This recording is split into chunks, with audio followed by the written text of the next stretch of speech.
Le Tour du Monde. Le Tour du Monde, c'est une émission d'opinion, surtout d'analyse de l'actualité sociopolitique, économique, culturelle et sportive au Bénin, en Afrique et dans le monde. Sur différents sujets, il s'agit de mieux informer pour un monde plus juste. Le Tour du Monde, c'est une coproduction de Guérit TV Monde et 3R Média. Les grandes contradictions. Les grandes contradictions, une émission de décryptage de l'actualité nationale et internationale avec Shamsdine Badaro, Gaspard Adamossi et Achille Wusso. Les grandes contradictions, c'est tous les vendredis sur Guérit TV Monde. La visite du président français Emmanuel Macron va prendre une bonne partie de cette émission de ce vendredi 29 juillet 2022, j'allais dire. Et c'est d'ailleurs le dernier numéro pour le compte de ce mois de juillet. Mesdames et messieurs, bonsoir et bienvenue. Gaspard Diamossi, bonsoir. Bonsoir, Shamsdine Badaro. Nous sommes en 2022. Oui, bien sûr, pas en 2029. Achille Wusso, bonsoir. Bonjour, Shamsdine Badaro. Achille Wusso, nous allons commencer par cette visite du président français Emmanuel Macron au Bénin. Oui, et je crois que le week-end dernier, nous l'avions déjà annoncé, et comme la plupart de la presse nationale d'ailleurs, et Emmanuel Macron a été annoncé pour être au Bénin. Effectivement, il est venu. Il a passé 48 heures environ sur le sol béninois et ils ont abordé ensemble avec le président Patrice Talon un certain nombre de questions. Je crois d'abord que la visite a été officielle, on peut le dire. Le calendrier n'a pas été modifié en tant que tel. Il était annoncé, je crois, pour 24 heures, mais il a fait un peu plus de temps que prévu.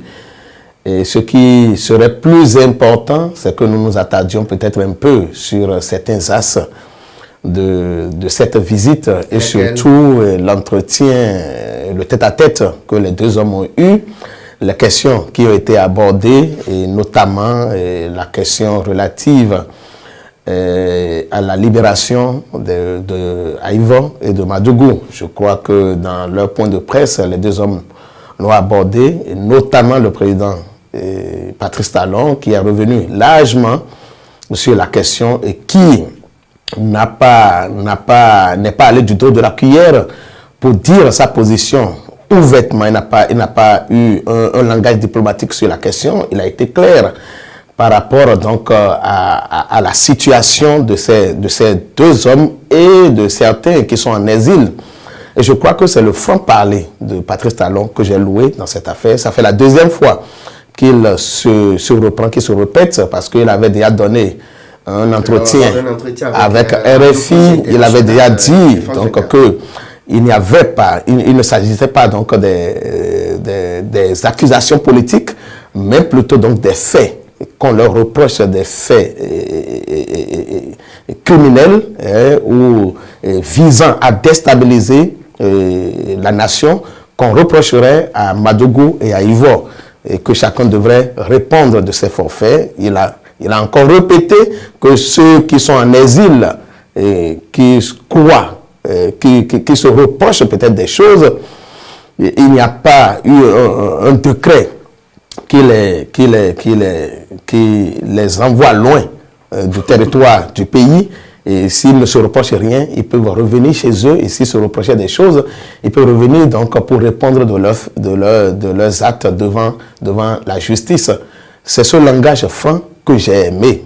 C'est ce fait donc d'être constant dans qu'on appelle sa position, qu'il faut louer. Maintenant, on peut avoir des positions divergentes sur la réponse de Patrice Talon à Emmanuel Macron, mais il faut quand même dire que nous avons vu un président constant dans sa position. Aussi, selon vous, est-ce que Talon est constant sur ce dossier? Peut-être qu'il est constant, mais moi, sur cet aspect, parce que ce n'est pas l'aspect qui m'intéresse, sur cet aspect, le commentaire que je veux juste faire, c'est que la répétition du mensonge ne fait pas la vérité. C'est le commentaire que je veux faire. Ce n'est pas parce qu'on est constant dans ce qu'on dit, ce n'est pas parce qu'on répète à longueur de journée ce qu'on dit, que forcément on est véridique ou ce qu'on dit est vrai.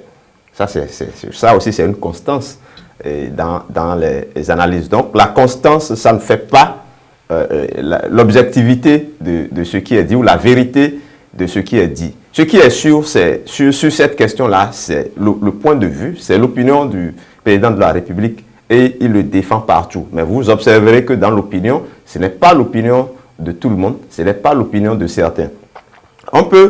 C'est vrai que c'est ce qu'on leur reproche, moi je ne vais même pas appeler de nom, mais ce qu'on reproche à ceux qui sont détenus actuellement, c'est des faits qui sont liés à l'activité politique. Et je crois que dans son développement, le chef de l'État aussi l'a dit, en disant, c'est des faits qui ont été commis, c'est vrai, dans le champ politique, mais c'est des faits qui ne sont pas autorisés, qui ne sont pas tolérés. C'est des faits répréhensibles. C'est ce qu'il a dit. Il dit, vous pouvez avoir raison, vous pouvez manifester votre mécontentement, mais il y a une manière pour le faire. Si vous le faites hors des lois de la République, vous pouvez être comme ceux qui sont détenus actuellement. Donc, je suppose que c'est ce qu'on leur reproche, mais vous observerez que ce n'est pas forcément l'opinion également des autres. Donc, c'est discutable. Et celui à qui le chef de l'État, le président Patrice Talon a parlé, c'est-à-dire Emmanuel Macron et les autres, ils sont pas, vous ne me direz pas qu'ils ne savent pas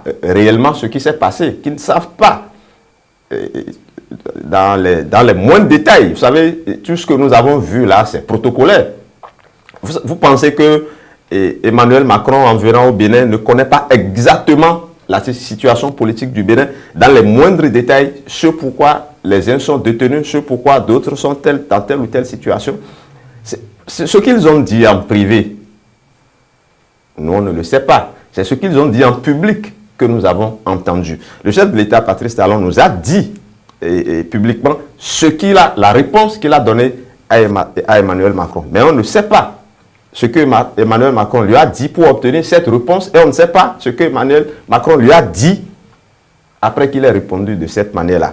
Ce que nous avons constaté, coïncidence pour coïncidence, c'est que certains, par exemple, ont été libérés. Curieusement, après donc le départ de Emmanuel Macron. Ça veut dire que même malgré la constance du chef de l'État, malgré tout ce qu'il a dit, il y a eu quand même une action qui allait dans le sens de ce que réclamait Emmanuel Macron. Et je crois que le président de la République aussi a dit, pour que tout ce que nous faisons, développement, tout ça, pour que ça rentre dans un cadre apaisé, il est essentiel que nous fassions un certain nombre de pas. C'est vrai qu'il n'a pas voulu dire que c'est des prisonniers politiques, mais il a considéré quand même qu'il faut quand même aller un peu plus loin dans ce qui se fait, si c'est amnistie ou si c'est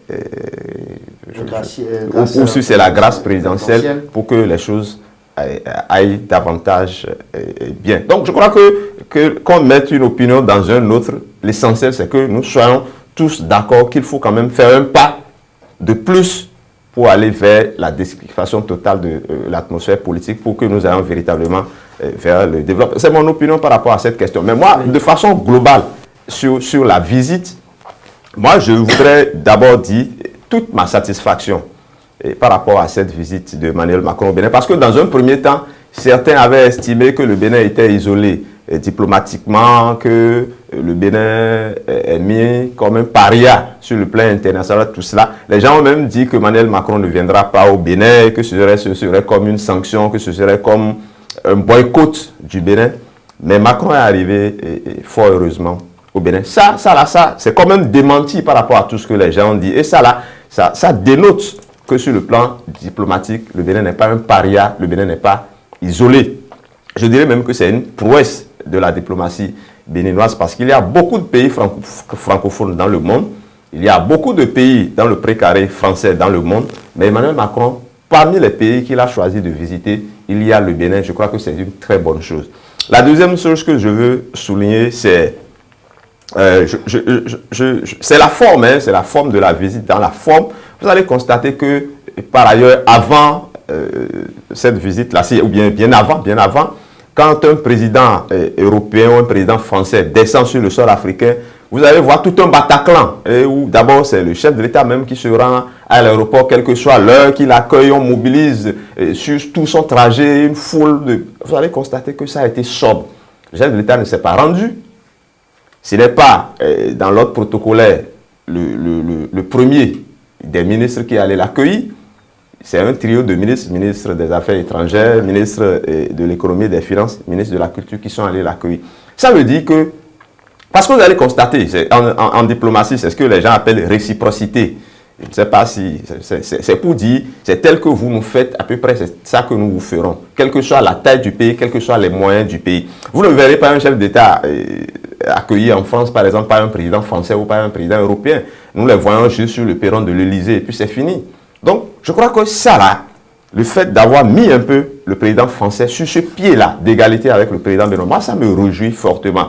Et d'un autre côté, dans le point de presse, vous allez constater que de façon décomplexée, le président de la République a évoqué les sujets. Avant, vous allez constater des génuflexions, vous allez constater un paternalisme où la France est ici à un niveau où vous pensez que c'est eux qui donnent à manger à tous les Béninois. Je crois que cette fois-ci, nous avons... Voilà, mais cette fois-ci, vous allez constater que les deux pays ont discuté presque d'égal à égal, même si la France est ce qu'elle est. Moi, ça m'a absolument réjoui. Et sur cet aspect, je suis fier d'être béninois. Je suis fier que nous ayons un président comme Talon qui discute comme ça avec les autres chefs d'État. Et je pense que sur les autres questions, bon, on peut ne pas être d'accord, mais au moins sur cet aspect-là, je crois qu'il faut véritablement être satisfait. Achille Ossou, Patrice Talon, droit dans ses bottes. Oui, je l'ai dit tout à l'heure, je crois, je partage l'avis de Gaspard sur la question, mais je voudrais donc que nous sachions que l'opinion ne pense pas. L'opinion ne pense pas, l'opinion pense toujours mal. Et nous n'allons pas toujours écouter ce que dit la rue pour penser que la rue a raison contre le gouvernement. L'un dans l'autre, nous devons être d'accord que les informations dont dispose le gouvernement ou le chef de l'État par rapport donc aux activités politiques d'un certain nombre de personnalités dont les noms ont été évoqués dans la rencontre entre Patrice Talon et Emmanuel Macron, ne sont pas forcément des informations dont dispose la rue, dont dispose l'opinion publique.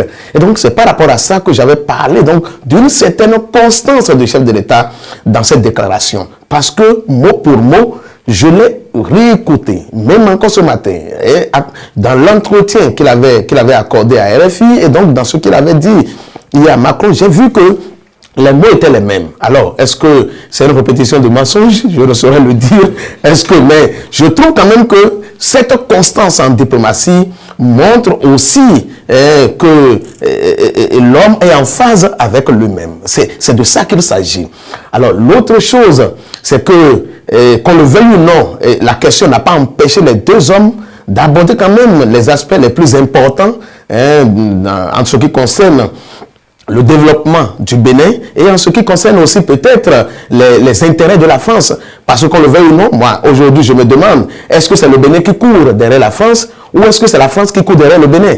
Parce que la France, suivez mon regard, on nous avait déjà dit une fois ici que la France n'a pas d'amis, la France n'a que des intérêts. Alors aujourd'hui, la guerre entre l'Ukraine et la Russie est très important, j'allais dire, dans ce déplacement de Emmanuel Macron dans certains pays de l'Afrique. Et surtout, le Bénin aujourd'hui, parce que nous savions qu'il y avait comme un froid entre le Bénin et la France. Depuis 2016, Emmanuel Macron n'a pas vu de bon oeil la gouvernance de Patrice Talon. Et on sait donc quel jeu de ping-pong il y a eu entre les deux hommes après la réélection de Patrice Talon, le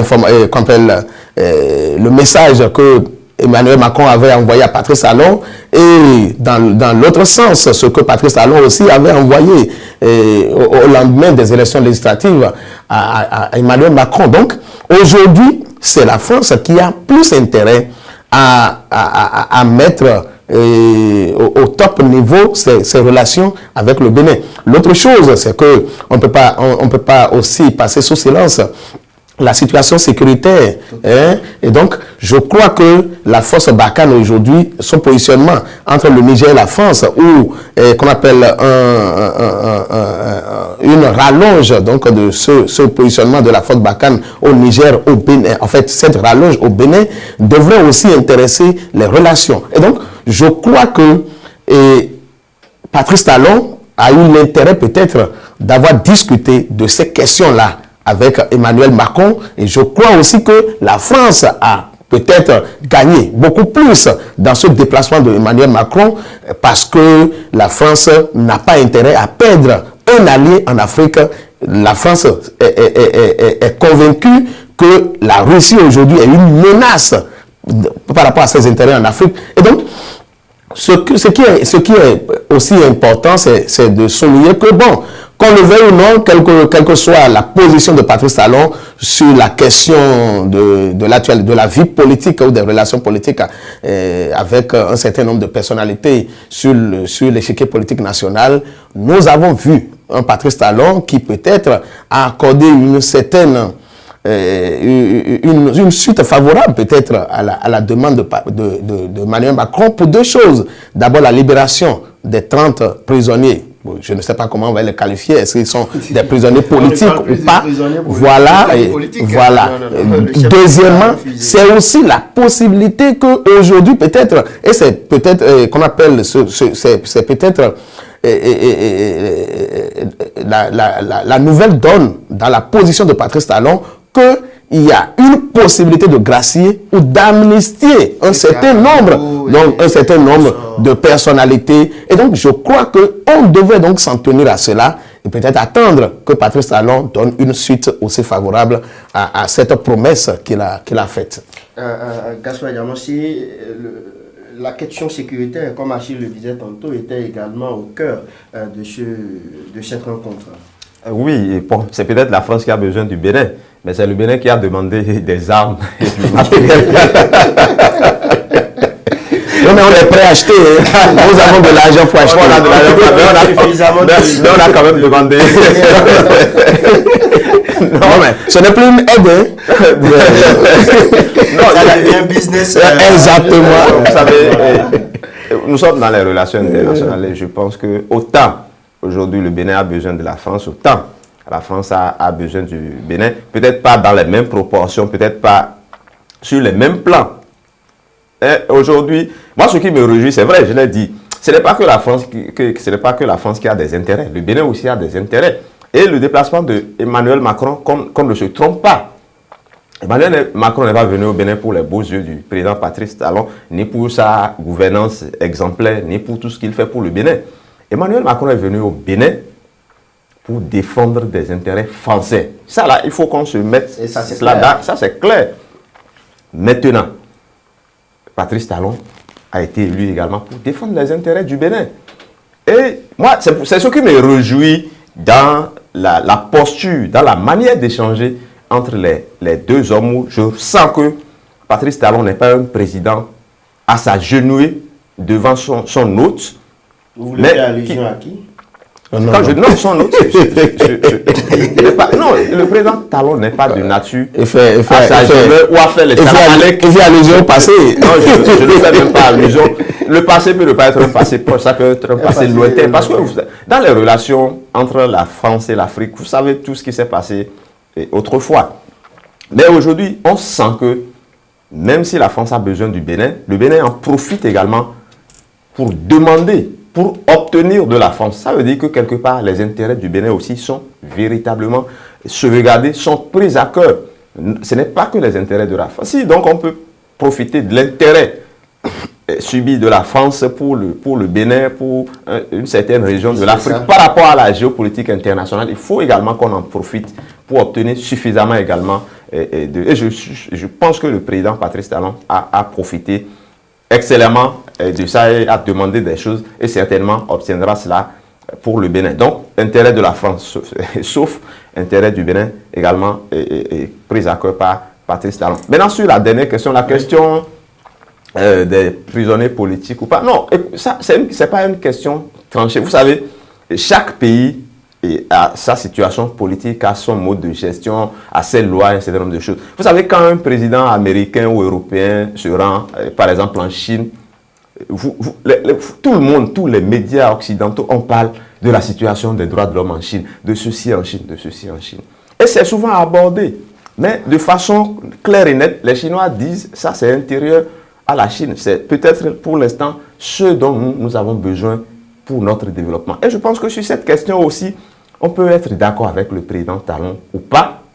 Et je crois qu'il a abordé à juste titre la situation des Gilets jaunes en France et la situation de ceux qui ont envahi le Capitole aux États-Unis, pour montrer que les États-Unis aussi ont de ces genres de problèmes, que la France aussi a de ces genres de... Par exemple, en France, il y a l'affaire des écoutes téléphoniques où certains ont estimé que la justice a été instrumentalisée pour abattre un ancien président ou un opposant. C'est des questions internes à la France. Donc, sur ces questions-là aussi, c'est des questions internes au Bénin. Et on n'empêchera pas les opposants qui se sentent lésés ou on ne peut pas les empêcher de faire du lobby à l'international pour obtenir des choses à l'interne. Et c'est en cela que des lobbies ont amené, par exemple, 75 députés français à écrit à leur président quand il venait au Bénin pour qu'il fasse ce lobby. Il y a qui a amené des gens comme Azanaï à adresser une lettre au président français et à narrer la situation telle que eux comprennent la situation interne. Ça n'a pas empêché également Patrice Talon, n'est-ce pas? Ce qui est important, c'est que toutes ces actions-là amènent à obtenir ce que nous voulons pour le Bénin, une paix durable et le développement. Merci à vous. Le deuxième sujet à présent, nous allons parler d'un parti politique, Mouel Bénin. On parle de Mouel Bénin pratiquement chaque vendredi dans les grandes contradictions. Ayali est fâché, Gaspard Diamossi. Il est fâché, non, je ne pense pas qu'il soit fâché. Et le fait qu'on parle de Mouel Bénin presque tous les vendredis, moi, quelque part, moi, ça ne me gêne pas. Ça prouve peut-être que ce parti-là agit et anime la vie politique nationale. C'est d'ailleurs l'un des objets, je ne sais pas pourquoi, Achille éclate. Non, en bien ou en mal, je crois que c'est un parti qui anime véritablement la vie politique nationale. Et quand vous regardez l'âge du parti, c'est un parti assez jeune, qui a été créé et nouvellement, qui a besoin de grandir.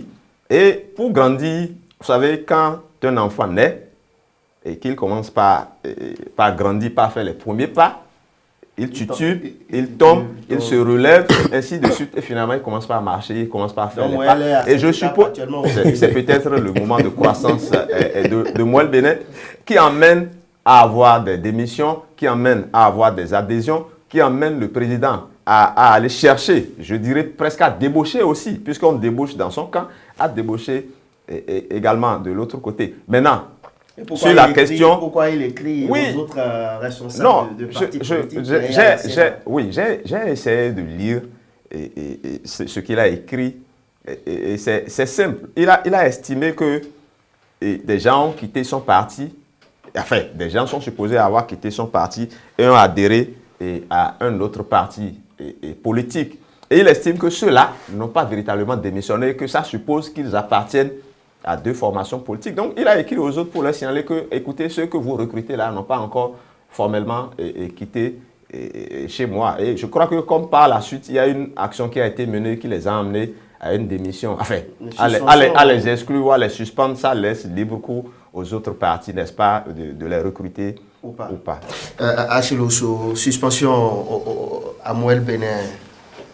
J'ai comme l'impression que le président de Mouel Bénin, Jacques Ayadji, est hanté par le passé. Parce que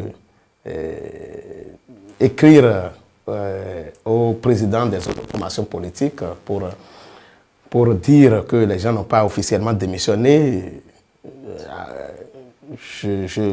lorsque j'ai cherché à comprendre, je n'avais pas tout compris, mais j'ai fait le parallèle avec le passé du parti, surtout par rapport aux dernières législatives où on avait parlé donc de la présence de candidats, de même candidats sur la liste de Mouel Bénin et en même temps sur la liste d'un autre parti politique. Est-ce que ce n'est pas ça qui a préoccupé le président Jacques Ayadji je ne saurais vraiment le dire.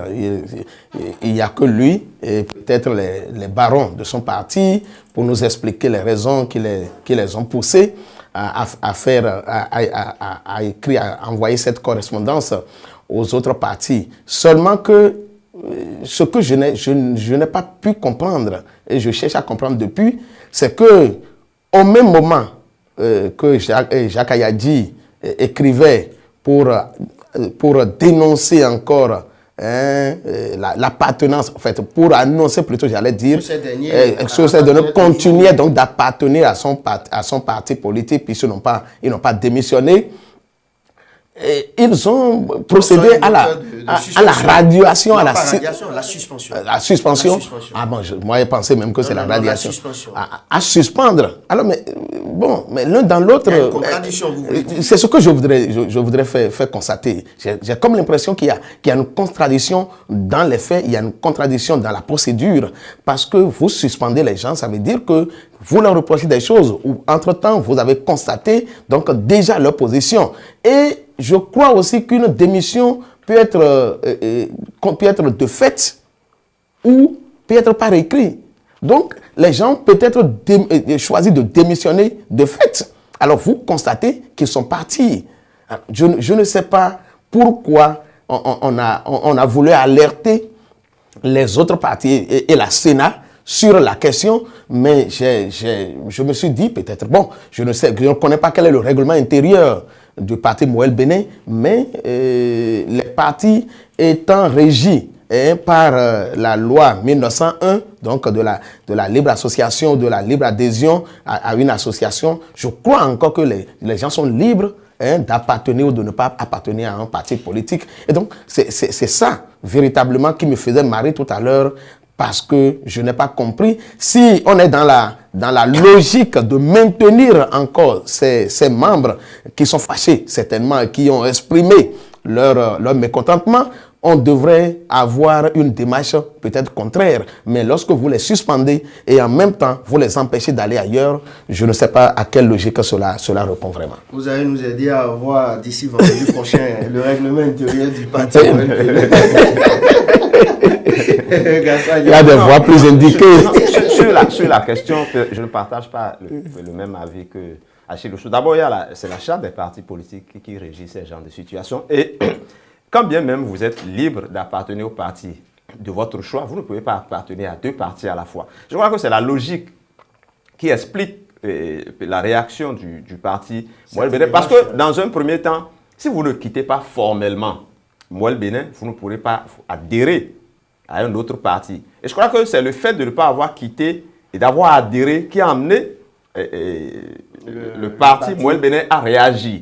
Maintenant, constatant visiblement que ces militants sont en train de partir, il faut qu'à l'interne, que des mesures soient prises pour anticiper peut-être leur départ. Et je crois que c'est peut-être ce qui est en train d'être fait. Mais dans un premier temps, il faut constater formellement qu'ils n'ont pas encore démissionné et maintenant enclencher la procédure de la suspension et peut-être de leur radiation. Et en ce moment, ils seront libres d'adhérer au parti de leur choix. C'est la compréhension que moi j'ai en tout cas. Non, mais Moël Bénin n'a pas anticipé sur le départ, mais plutôt a précipité. Je dis, l'anticipation, ça viendra après leur exclusion.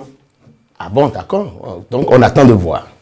Merci beaucoup à vous. Le troisième sujet, on va parler d'un parti à un autre, le bloc républicain. À présent, certains parlent d'un bouleversement à venir au sein de votre parti politique. Vous êtes membre du bloc républicain, il faut oser le dire. Mais de quel bouleversement vous parlez? Peut-être on se rappelle encore. Le vent qui a soufflé sur le progressiste. Ah, c'est de ça que vous parlez? Écoutez, je ne sais pas. Je crois dans une analyse précédente, j'avais déjà dit ici que lorsque nous observons l'échiquier politique national, nous constatons que un certain Amosou Bruno appartient à la première génération de politiciens, ne serait-ce qu'à partir donc des années 90.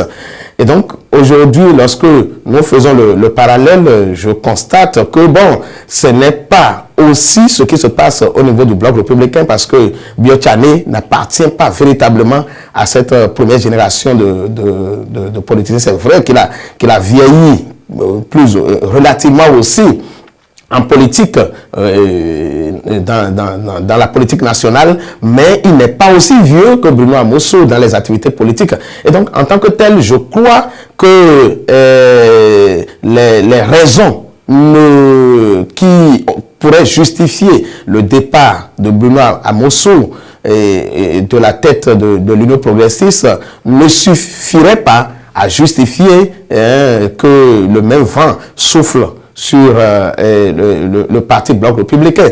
Mais bon, les jeunes chercheraient quand même aussi à avoir de la place. Et peut-être que ce qui s'est passé au niveau du parti l'Union progressiste pourrait inspirer peut-être la jeunesse du parti Bloc républicain.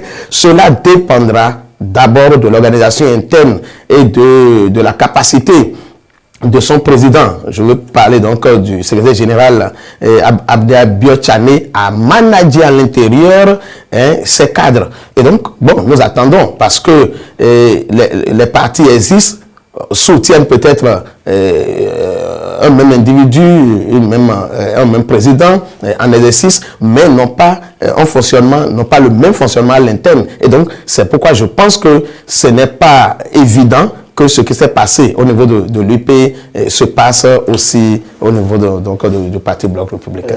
Gaspard Diamansi, ce n'est pas évident. Bon, je ne sais pas. Et de toutes les façons, c'est sûr que des jeunes loups au niveau du biais ont pris exemple sur ce qui se passe au niveau de l'UP pour penser qu'il est possible de faire aussi une révolution au niveau du Bloc républicain. Mais en réalité, au-delà de tout cela, c'est que les gens ont tellement qualifié les deux partis, l'UP et le Bloc républicain, de partis siamois qu'ils veulent que tout se passe en siamois dans ces partis-là. Parce qu'on a voulu, comme on a constaté qu'il y a eu bouleversement à l'UP, on pense forcément qu'il faut ou bien qu'il peut y avoir bouleversement au Bloc républicain. Mais je pense que ces partis, quoi qu'on dise, ne sont pas forcément les mêmes choses, ne sont pas identiques.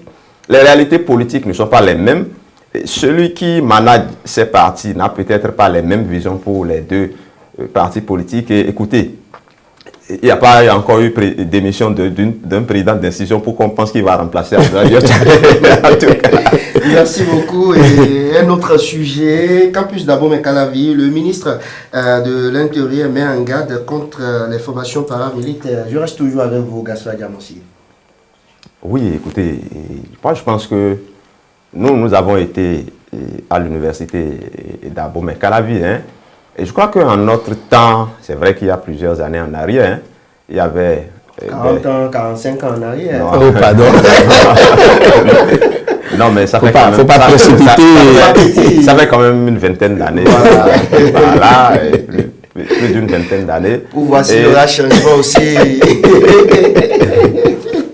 Nous ne sommes plus. Et certainement qu'il y a des gens de notre génération qui y sont et qui poussent à ce qui se passe sur le campus d'Abomey-Calavi. Et puis, tel que je le disais, nous, on a eu à faire des revendications, on a eu à faire des mouvements, mais ce n'est pas comme cela se passe aujourd'hui où on vous dit qu'il y a formation paramilitaire, qu'il y a des armes blanches qui circulent sur le campus, qu'il y a des violences. C'est vrai qu'il y avait des violences, mais pas de cette nature-là. C'est vrai qu'on s'organisait et qu'il y avait des gens, pas des paramilitaires, mais des gens qui s'organisaient pour faire la discipline au resto, pour faire la discipline dans les amphis, pour faire la discipline dans les résidences universitaires. Mais ce qui se passe aujourd'hui, c'est que il y a certains étudiants qui s'organisent et qui sèment la terreur pratiquement sur le campus d'Abomey-Calavi. Il est temps qu'on y mette fait parce que les étudiants qui y vont juste pour la cause de leur étude et les enseignants qui y viennent pour enseigner et repartir dans la quiétude ne sont plus dans la quiétude. Je crois que le ministre a bien fait. Si des gens sont dans l'illégalité dans ce qu'ils font, je ne suis pas sûr qu'il y ait ce genre de message. Et je crois qu'il faut véritablement que... C'est vrai, on parle de franchise universitaire, mais ça n'exclut pas que il faut qu'il y ait de l'ordre et de la discipline sur le campus Achille Osso. Oui, mais ce que j'ai aimé, c'est que entre-temps, le responsable qui avait été interpellé, je veux parler de Habib en récit, entre-temps, il s'est rattrapé, a présenté ses excuses publiques. Il est où actuellement?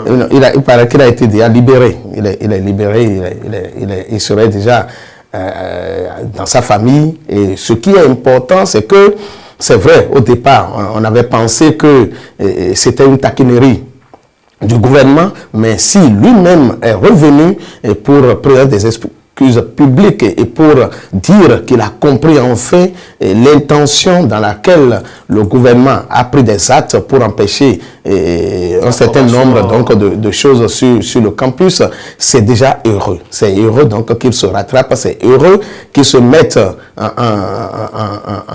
qu'il finisse donc par se mettre en harmonie avec la vision du gouvernement. Et ce qui se passe au nord de notre pays nous interpelle tous. Nous avons dit que quelle que soit notre position, nous devons travailler à préserver la sécurité publique, la sécurité nationale. Je crois que personne n'est épargné. Et le campus, l'université est un lieu exposé. Est très exposé. Aujourd'hui, il n'y a pas longtemps, on nous a parlé donc d'un marché de recrutement de jeunes par un certain nombre donc pas des djihadistes ou pas des organisations qui sont dans des activités de terrorisme. Et donc, déjà, lorsque il y a des choses comme ça, il y a donc un certain nombre de choses qu'il faut essayer d'éviter sur l'état du territoire national. Et Gaspard l'a rappelé tout à l'heure, c'est vrai, nous avons connu la police universitaire, mais la police universitaire, c'était donc pour mettre l'ordre, la discipline dans nos comportements à un certain niveau, à l'interne, à l'intérieur donc du campus d'Abomey-Calavi et des autres campus, surtout au resto où chacun voulait donc prendre la tête donc de la tête donc du rang. Donc il faut des gens pour nous discipliner, pour rentrer dans les bus.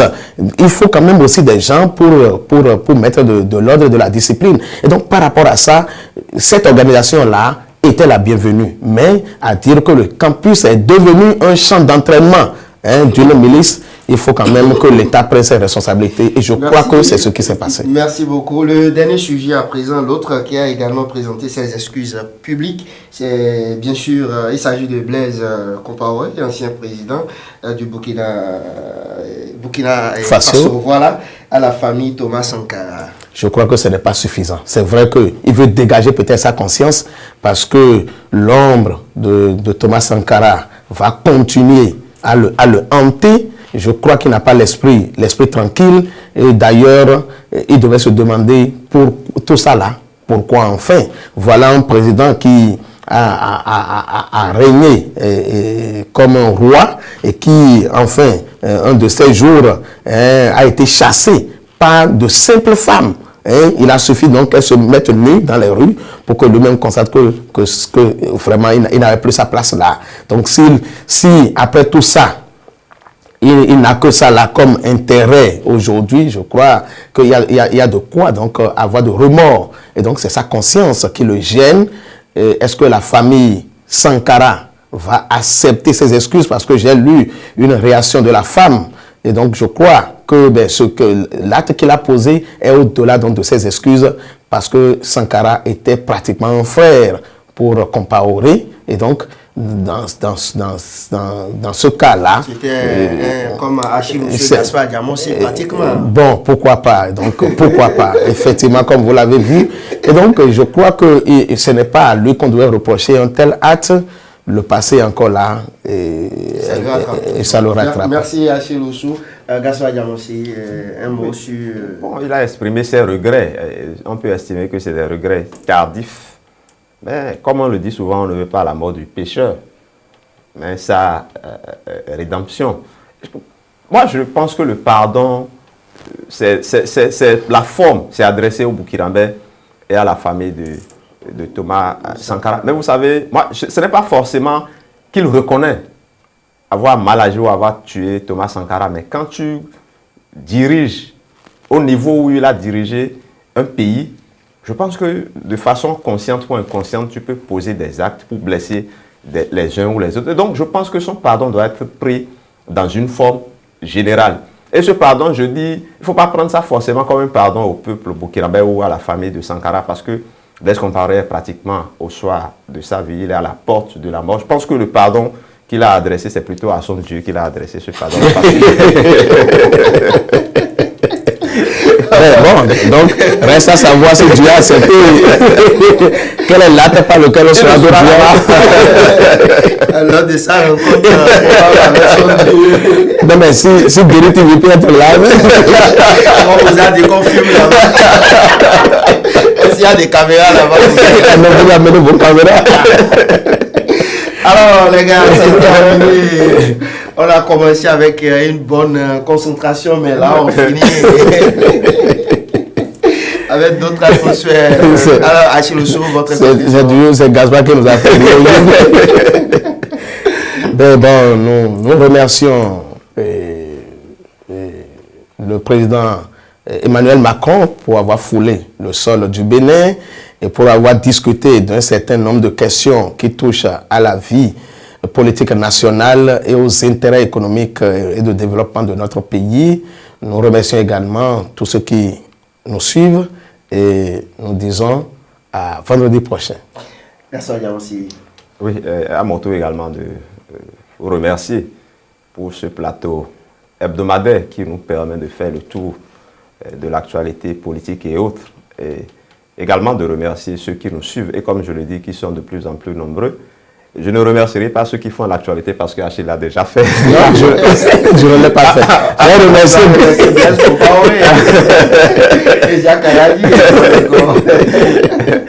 À vendredi prochain donc. Merci à vous, Gaspard Diamansi et Achille Sou. Merci également à Alphonse Boton, le réalisateur maison, sans oublier Roméo Ayonton, Kabiru Agadi. À vendredi prochain, si Dieu veut. Au revoir.